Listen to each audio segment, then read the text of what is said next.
ভাঙড়ে অস্বাভাবিক মৃত্যু চন্দনেশ্বর থানার এএসআই এর, শোকস্তব্ধ পুলিশ মহল। অস্বাভাবিকভাবে মৃত্যু হলো কলকাতা পুলিশের ভাঙড় ডিভিশনের চন্দনেশ্বর থানায় কর্মরত এএসআই সুভাষ চন্দ্র রায়ের। তার এই অকাল প্রয়াণে শোকের ছায়া নেমে এসেছে গোটা পুলিশ মহলে। পুলিশ সূত্রে জানা গিয়েছে, জলপাইগুড়ির বাসিন্দা সুভাষ চন্দ্র বাবু সম্প্রতি ছুটি কাটিয়ে ফিরেই শুক্রবার রাতে ডিউটিতে যোগ দেন। শনিবার সকালে অসুস্থতা অনুভব করলে তিনি চন্দনেশ্বর বাজারে গিয়ে নিজেই ওষুধ কিনে খান, কিন্তু দুপুরের পর হঠাৎ করেই তার শারীরিক অবস্থার অবনতি ঘটে। সহকর্মীরা তড়িঘড়ি তাকে নিয়ে যান নলমুড়ি ব্লক প্রাথমিক স্বাস্থ্য কেন্দ্রে। সেখানে পৌঁছানোর পর চিকিৎসকেরা তাকে মৃত বলে ঘোষণা করেন। অস্বাভাবিক এই মৃত্যুর ঘটনায় দুঃখে ভেঙে পড়েছেন সহকর্মীরা। সুভাষবাবুর মৃত্যু নিয়ে একটি অস্বাভাবিক মৃত্যুর মামলা রুজু করে তদন্ত শুরু করেছে পুলিশ। প্রাথমিকভাবে হৃদরোগ জনিত কারণেই তার মৃত্যু হয়েছে বলে অনুমান, তবে ময়না তদন্তের রিপোর্ট আসার পরই প্রকৃত কারণ জানা যাবে বলে জানিয়েছেন পুলিশ।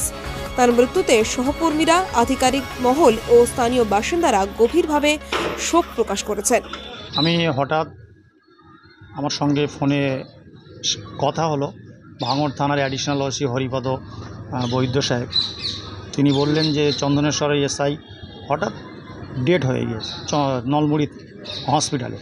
তা আমি সমবেদনা জানানোর জন্য, যে একজন পুলিশ যিনি ভারতবর্ষের মানুষকে অক্ষুণ্ণ রাখার জন্যে, যে মানুষকে যেন গাইডলাইন দেখায় পুলিশ প্রশাসন, বিশেষ করে ভাঙড় এবং কলকাতা পুলিশের অধীনে, তাই সমব্যাধি জানাবার জন্যে আমি নলমুড়ি হসপিটালে এসেছি দেখার জন্যে।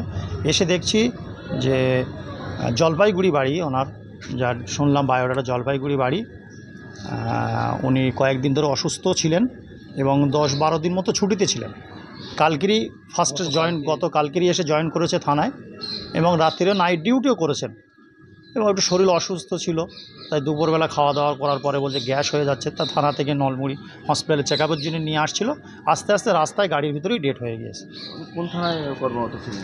উনি চন্দনেশ্বর থানা বা ভাঙড় ডিভিশন কলকাতা পুলিশ চন্দনেশ্বর থানায় তিনি এসআই কর্মরত ছিল। থানাতেই মারা গেছে নাকি আমতান্তে মারা গেছে? থানা থেকে আনছিল গাড়িতে, প্রতিমতো গাড়িতে ডেট হয়েছে এমন খবর পাচ্ছি। রাস্তা দিয়ে মারা গিয়েছে। কেমন বয়স হতে পারে? ভাঙড় থেকে রেবতী মালির রিপোর্ট, ডিএন নিউজ বাংলা।